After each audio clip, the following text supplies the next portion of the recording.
Hello, in this video we're going to talk about haematopoesis. Haematopoesis, as the name suggests, hemato refers to the blood, and poesis is essentially, formation of. And haematopoesis, it refers to the commitment and differentiation process of a stem cell to the different types of cells we found in the blood. For example, our red blood cells. Now, haematopoesis, which is the making of these different cells, they occur mainly in the bone marrow. And this is particularly in adults. This is referred to as medullary haematopoesis. But haematopoesis can also occur in other tissues such as the liver, thymus, and spleen. And this is called extramedullary haematopoesis. And we'll learn about that in this video. So let's begin by zooming into the bone marrow. And in the bone marrow, we can find hematopoietic stem cells. Hematopoietic stem cells can, first of all, differentiate into either what's called a common lymphoid progenitor cell or a common myeloid progenitor cell. The common lymphoid progenitor cell then further differentiates into different lymphoblasts with different genetic profiles. And this will allow them to form and mature into different types of lymphocytes. So here I'm just drawing the bloodstream because as cells exit the bone marrow, they will enter the blood. So these different lymphoblasts, with the different genetic profiles, will become either naive B cells, pre-T cells, or natural killer cells.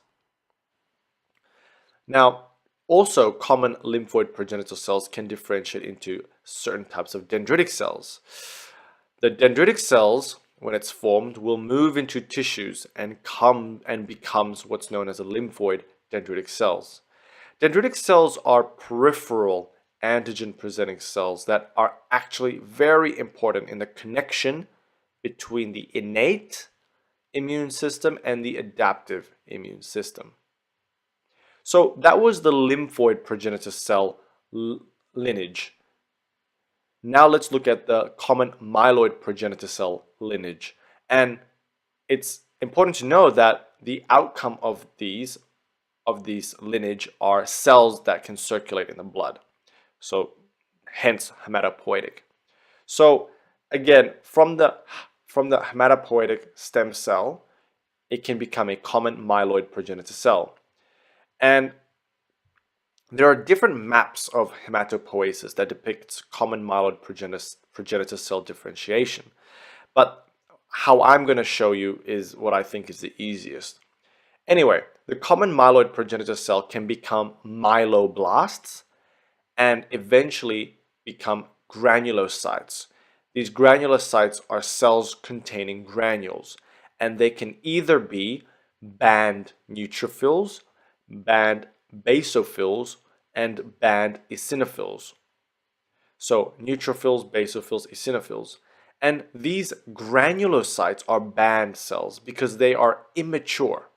But once they enter the circulation, they mature and become what we know as neutrophils, basophils, and eosinophils respectively. Neutrophils are important in the acute response to infection and inflammation. Basophils are important in allergy and parasitic infections, and eosinophils are also important in allergies and sensitivity. The common myeloid progenitor cells can differentiate and become pro-monocytes and mast cell precursors. The pro-monocytes then mature and become what we know as monocytes. Monocytes are essentially circulating macrophages, and so once they move into a tissue, such as the skin, they become tissue macrophages. And macrophages are antigen-presenting cells, which again are important in the connection between the innate immune system and the adaptive immune system. The monocytes or pro-monocytes can also become dendritic cells. And if they become dendritic cells in the tissue, they are referred to as the myeloid dendritic cells. So again, we have two important antigen-presenting cells, the macrophage and the dendritic cell. The mast cell precursor can become mature mast cells once they enter circulation and move into tissues.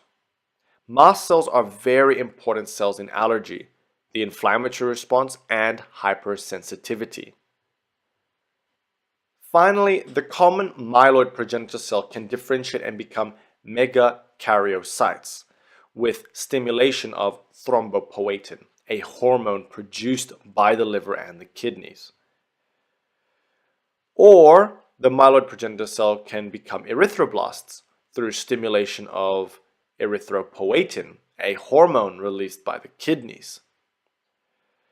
Let's look at megakaryocytes first. Megakaryocytes are normally present in the bone marrow, not in the circulating blood. But these guys give rise to the platelets we find in the blood. Megakaryocytes rupture, releasing platelets into circulation. And platelets are very important in clotting. Erythroblasts are still nucleated red blood cells, meaning that they have a nucleus. But once these erythroblasts enter circulation and mature, they become erythrocytes, which are anucleated. Erythrocytes are our red blood cells.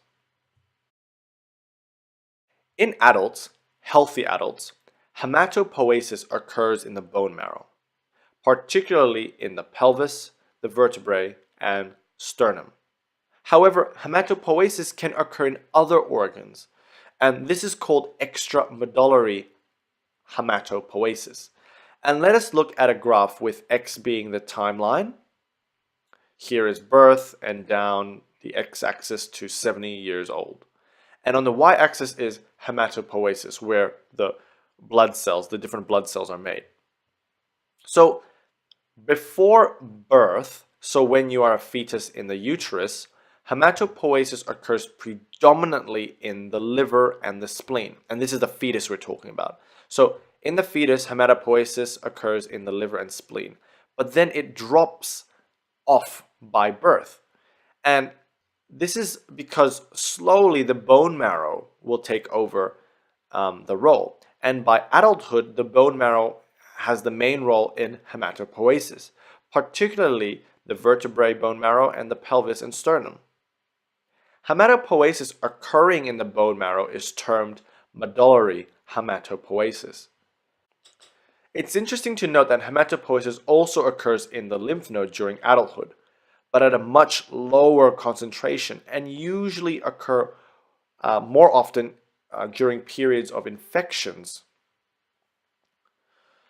So what is very interesting is that the liver and spleen, as one might suspect, has no to minimal role in haematopoesis after birth. However, they actually do have a role, particularly during periods of infections or during pathological changes, such as in certain diseases. When other organs perform haematopoesis aside the bone marrow, such as if it happens in the lymph node, spleen, or liver, this is called extramedullary haematopoesis. When you think about it, a child with an infection, their liver or spleen can sometimes enlarge. And this is because the spleen or the liver is working harder to make more blood cells. But this is usually self-limiting and goes away.